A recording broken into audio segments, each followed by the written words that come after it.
3. So, halo semuanya, kenalin, nama aku Hibar Ayura Betul Muzaki. Aku dari program studi komunikasi digital dan media dari Sekolah Vokasi.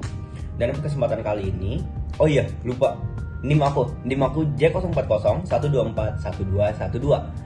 Dan pada kesempatan kali ini, aku bakal ngejelasin tentang hak dan kewajiban digital. Nah, teman-teman, kalau misalkan kita ngomongin tentang hak dan kewajiban digital, itu tuh adalah hak asasi manusia yang memungkinkan setiap orang untuk menggunakan, mengakses, mempublikasi media digital, serta mengakses komputer, perangkat elektronik, dan jaringan telekomunikasi. Dan teman-teman tahu nggak sih, kalau hal ini tuh ternyata diakui di beberapa negara dan diimplementasikan dalam hukum yang positif. Setiap orang berhak menikmati dan menggunakan media digital asalkan tidak melanggar aturan yang ada. Digital itu meliputi ada beberapa poin. Yang pertama adalah hak untuk mengakses internet, yang kedua hak untuk berekspresi di internet, kemudian hak untuk rasa aman di ranah digital, ada hak atas privasi, dan yang paling terakhir adalah hak untuk mendapatkan informasi secara bebas dan terbuka. Teman-teman, aku mau breakdown nih satu-satu dari poin-poin yang ada ya. Kayak misalkan kita baca di sini hak untuk mengakses internet. Nah, hak untuk mengakses internet adalah dimana kita ini sebagai orang negara itu punya kesempatan yang sama atas semua orang. Karena apa? Kita tuh bisa mengakses internet. Di dunia yang serba digital saat ini, kita tuh sangat perlu yang namanya internet, dan itu tuh menjadi hak kita, teman-teman. Kemudian poin yang kedua adalah hak untuk berekspresi di internet.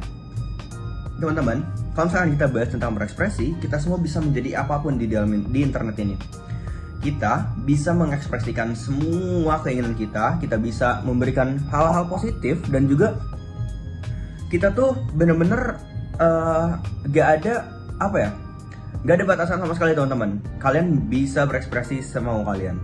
Terus kalau misalkan kita lanjut nih, ada hak atas rasa aman di ranah digital.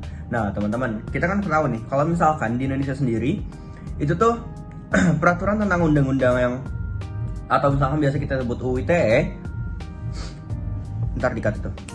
Nah, teman-teman, sekarang kita masuk ke poin yang ketiga, dimana poin ketiga adalah hak atas rasa aman di ranah digital. Kita semua tuh perlu banget loh, kita semua tuh harus merasakan aman di dunia digital. Karena apa? Karena itu adalah hak kita.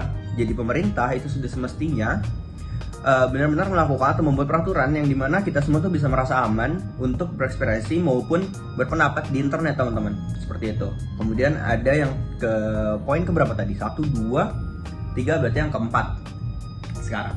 Poin yang keempat adalah hak atas privasi, teman-teman. Jadi kalau misalkan kita ngomongin perihal privasi, ya kita semua tuh pasti punya privasi, dan itu adalah hak kita di internet ataupun di dunia digital. Kalau misalkan kita tuh punya privasi, teman-teman, itu menjadi hak kita yang emang tidak boleh diganggu gugat. Kalau misalkan masalah privasi, teman-teman, jangankan di dunia digital, di real life pun ya kita punya privasi gitu loh. Terus yang terakhir yang akan kita bahas adalah hak untuk mendapatkan informasi secara bebas dan terbuka. Kalau misalkan kita ngomongin hak untuk mendapatkan informasi secara bebas, kita tuh bener-bener ngomonginnya adalah hak asasi manusia yang memang diperbolehkan dan diakui oleh hukum internasional, teman-teman. Seperti itu. Nih, ini adalah aku ngambil sumber dari liputan, dimana hak-hak ini tuh mencakup hak untuk mencari, menerima, dan juga menyebarkan informasi, teman-teman. Juga kebebasan informasi itu mempengaruhi kebebasan berekspresi di bidang sosial maupun politik.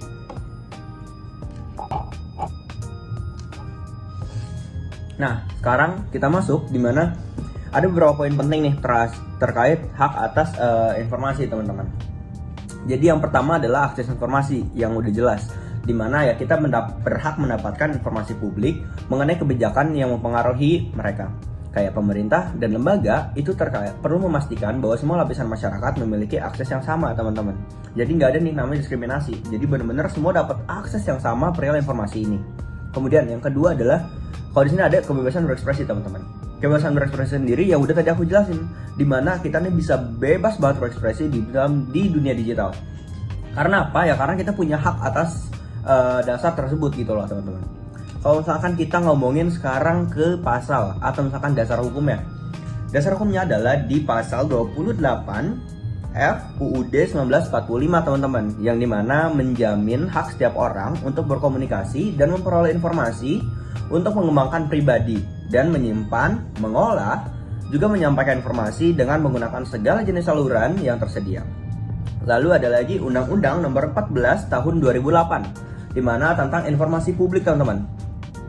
Tentang keterbukaan informasi publik, mengatur hak masyarakat untuk mengakses informasi publik yang mendukung kebebasan berpendapat dengan memastikan transparansi dan aksesibilitas informasi. Nah, tapi teman-teman, sebebas-bebasnya kita berekspresi, itu tuh tetap kita miliki batasan, teman-teman. Karena penerapan Undang-Undang Informasi dan Telekomunikasi Elektronik atau UU ITE itu harus sejalan dengan prinsip perlindungan kebebasan berpendapat. Jadi, intinya adalah kita tuh boleh berekspresi, tapi ya benar-benar harus wajar ya, teman-teman, seperti itu. Dan aku pengen tahu juga nih dari pendapat dari teman-teman semua perihal hak-hak dan juga kewajiban digital. Kira-kira kalian, kalau misalkan aku tanya, udah pada tahu belum sih tentang hak dan digital ini? Masih belum pada tahu kan? Makanya aku bikin video ini biar kalian tahu. So, terima kasih udah nonton video ini. Semoga bisa jadi bermanfaat buat kalian dan menambah wawasan kalian. Mohon maaf juga kalau misalkan ada salah kata dalam penyampaian aku, maupun aku yang terlalu cepat dalam berbicara. Itu adalah pure kesalahan aku. Aku minta maaf, dan kedepannya insya Allah aku bakal lebih perbaiki lagi, teman-teman. Terima kasih atas perhatian. Assalamualaikum.